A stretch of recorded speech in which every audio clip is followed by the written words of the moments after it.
Obviously, a couple of people have said in the when I've done videos on Sunderland signing players that it tends to be a nice update for them. So I figured it would be fair to sort of try to assess Sunderland's deadline day, which obviously the transfer window at the time of recording has not long ago just finished. There hasn't been any incomings as far as I'm aware of with Sunderland, and if there has been, then I'll do a separate video on those players. But I doubt there would be anyway. And to be honest, going into deadline day, I didn't expect us to sign anyone because I did figure that most of our business was already done going into today or going into deadline day. But there has been 3 separate deals or 3 separate outgoings, I guess you could say. So we'll start with Danny Graham. Danny Graham, it was early confirmed today that he had left the club by mutual consent, which, to be honest, if Grigg had gone out on loan, which obviously Grigg's gone out MK Dons now, it's been officially confirmed, but if he had gone, I didn't think Graham would go because I didn't think because now that both Grigg and Graham have gone, we're only left really with Ross Stewart and Charlie Wyke up front, unless you're planning to use Chris Maguire up front. As for Danny Graham, look, to be honest, at the time I thought Danny Graham would be an okay signing. I thought for this level, I know people can go, oh, well, I got quite sick of people saying, oh, he was rubbish the first time. Yeah, but that's in the Premier League against much better opposition. It's not the same circumstance. But obviously, he's a couple of years older.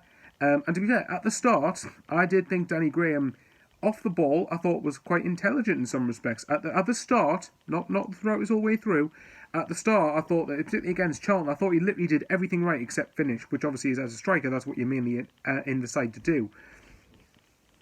I don't know. I thought Graham would contribute more than he has. I'm not saying he would have been blistering or fantastic, but I did think he would be a bit better than he has been. And obviously, it just hasn't worked out for him, so fair enough. It was the right thing to do for all concerned. Who knows? Charlie, One Rovers, if you're watching this, he'll probably sign for, I don't know, maybe he'll sign for Bristol Rovers. Who knows? Watch him score the winner against us, which would just be so Sunderland. The second deal is Elliot Embleton, who had... And this is the one that probably surprised people the most, where Elliot Embleton has signed a new extension on his contract. It's only 1 year, mind, so if we really rate him that highly, surely you should be tying him down to at least a 2-year deal, in my opinion. But nevertheless, he's signed a 1-year extension. He's got a contract till June 2022, and he's joined Blackpool on loan for the rest of the season. Now, Elliot Embleton's a funny one because I've seen that some people really rate him and want to see him give him a fair crack of the whip and a regular run in the side. For me, when I have seen Elliot Embleton play, I haven't been overly impressed with him. I don't think he's contributed all that much. But at the same time, I'm not going to reach the opinion after watching him for 2 or 3 games that he's definitively rubbish and he hasn't got a future here. He could still do, but if he's going to succeed at Sunderland, like I keep saying, if you're not going to succeed at Sunderland when we're in League One, chances are you're not going to have a future here. So I think Sunderland will be in this league again next season. So say he does well at Blackpool, gets him a bit of experience, gets some League One minutes under his belt, consistent minutes. He then could come back hopefully a better player, but we'll have to wait and see on that one. And then the final deal that's happened is, of course, Will Grigg going to MK Dons. Now, for me, I saw a couple of tweets going out saying that if you could sum up Will Grigg's time at Sunderland, what would it be? And for me, it's seriously underperformed. I know people are going to go, yes, but he's been rubbish since, his track record doesn't mean anything. Well, no, for me, that's not the case. For me, his track record rightly raises expectations on Will Grigg. Now, yes, the money we paid for him was absolutely ridiculous. And by the way, let's just get one thing clear on this. Yes, Stuart Donald went overboard with signing Will Grigg, but let's not pretend Jack Ross didn't want him. He did want him, just not at that price. I'm not buying that Jack Ross didn't want Will Grigg. I think, personally, in my opinion, if you disagree, fair enough. Again, as long as you're respectful. I think Jack Ross did want Will Grigg, just not at the ridiculous price that we paid for him, which was a lot, which was overboard. It really was. 3 million. I know people say 4 million, but let's be honest, that only was going to happen if we reached the Premier League, and that's not going to happen anytime soon. So it was probably about 2-3 million, which even in itself is still too much money.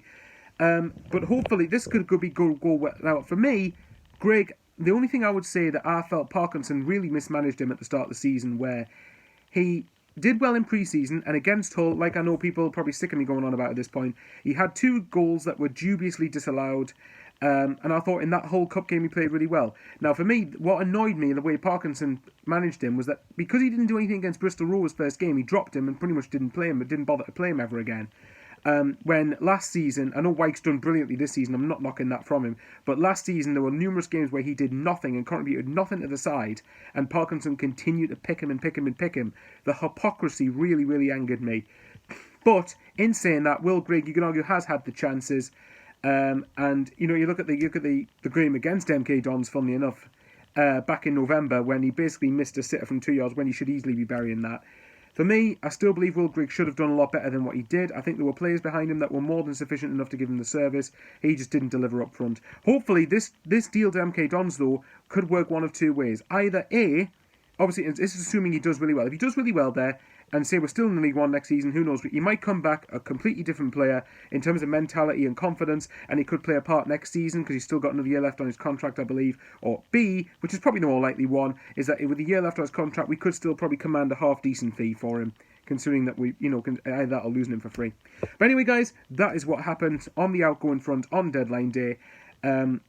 Like I said, if you disagree with anything in the video, that's fine. I don't mind it as long as you don't come out with garbage like, "Oh, you're delusional if you think otherwise," or "Oh, I can't fathom how anyone can think this." Look, it's opinions. That's all it is. Just respect it. Likewise, I've got to respect other people's opinions if they disagree. I'll leave you there, guys. And if there's any more videos coming up soon about incomings, then see you next time on that front, or if not, probably see you on Saturday for the league game. Either way, till the next video, love yous and leave yous, like, comment and subscribe on here, and on SFC Fan TV. Remember, we're trying to get 5,000 subscribers. Take care, guys, stay safe and love you lots. See you later.